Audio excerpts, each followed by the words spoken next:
Alors, bonjour tout le monde. Aujourd'hui, si nous sommes ici, c'est pour un cours de la classe de 5e. Et concernant cette classe de 5e là, c'est pour votre propre réussite que je fais ce cours là. Alors, c'est un cours de mathématiques 5e. Et dans ce cours, nous verrons la première leçon en mathématiques en classe de 5e qui est intitulée les nombres premiers.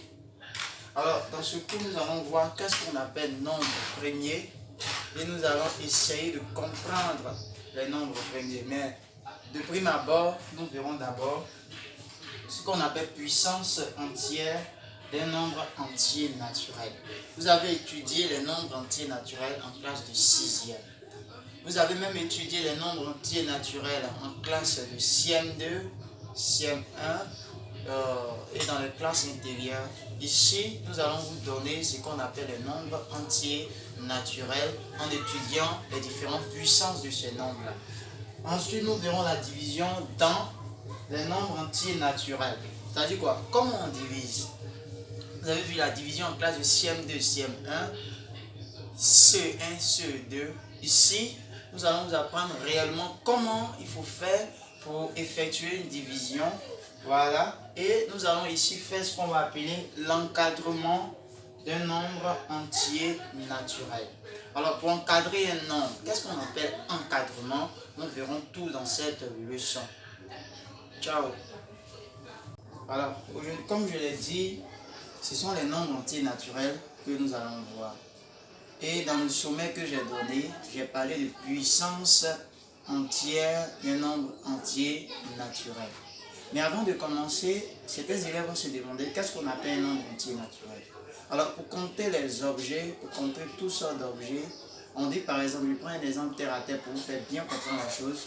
Quand je veux dire, bon, j'ai 15 billes, j'ai exactement 15 billes, je fais 1, 2, 3, jusqu'à ce que j'arrive à 15. Alors, quand je prends 1, 2, 3, 4, jusqu'à ça continue. Alors, ça c'est pour compter les objets. Alors, pour compter les objets, on utilise ce qu'on va appeler les nombres entiers naturels. Mais lorsqu'il n'y a rien, on utilise un chiffre qu'on va appeler le chiffre 0 qui va venir se mettre. Alors, 0, 1, 2, 3, 4, 5, 6, 7, 8, 9, 10, 11, 12, 13, jusqu'à des nombres plus grands sont appelés des nombres entiers naturels. Ce qu'il faut savoir, c'est que les nombres entiers naturels n'ont pas de virgule. Les nombres entiers naturels, il n'y a pas de moins devant le nombre. Il n'y a que des plus. Mais en multiplication, souvent, en mathématiques, l'addition est muette. C'est-à-dire qu'on ne va pas écrire l'addition devant le nombre. Donc ici, voilà pourquoi c'est 0, 1, 2, 3, 4. Je pouvais même faire plus 0, plus 1, plus 2, plus 3, plus 4. Mais comme en mathématiques, l'addition est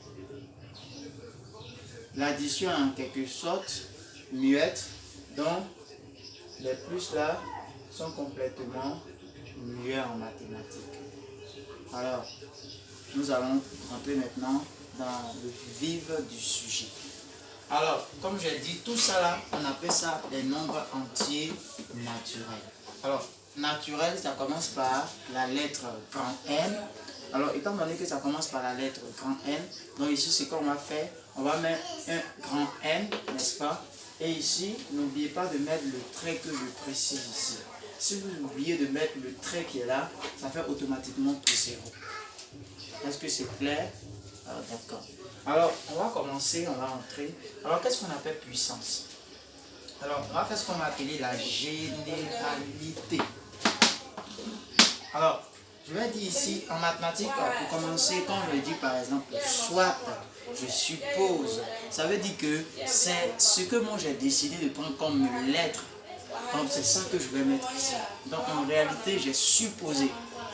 Donc, dans plusieurs vidéos, vous allez voir que certains professeurs vont prendre la lettre P, la lettre Z, la lettre K, mais moi je suppose que je vais prendre la lettre A pour généraliser ce que je vais faire.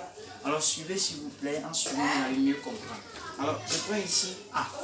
Je vais dire que A appartient à grand N.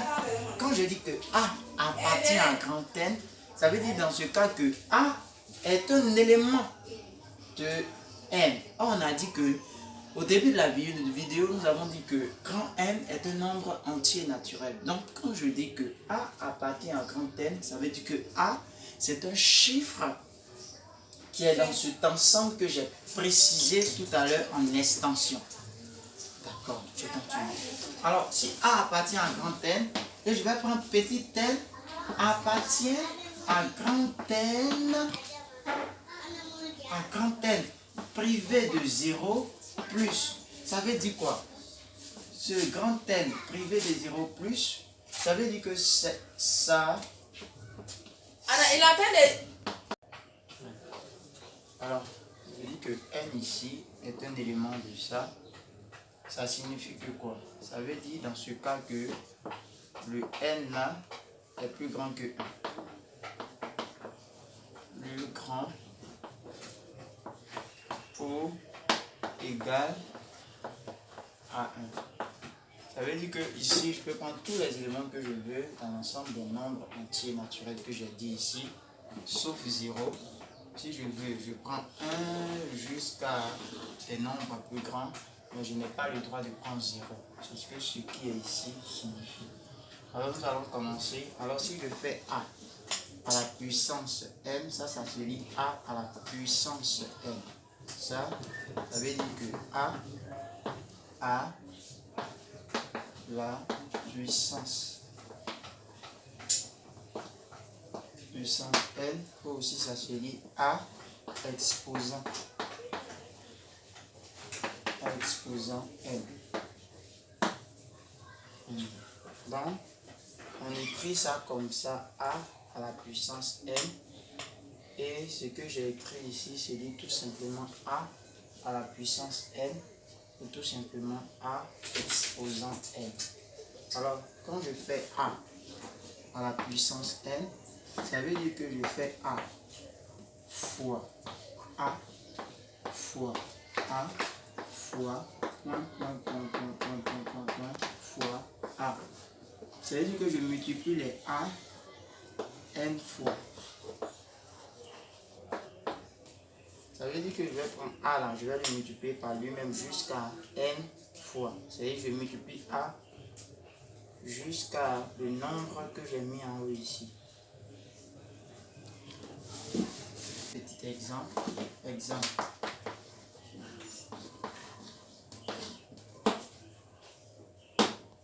Quand je mets A à la puissance 3, ça revient à faire, j'ai dit ici qu'on multiplie ce qui est en bas, on le multiplie par lui-même 3 fois. Donc ça fait A fois A fois A.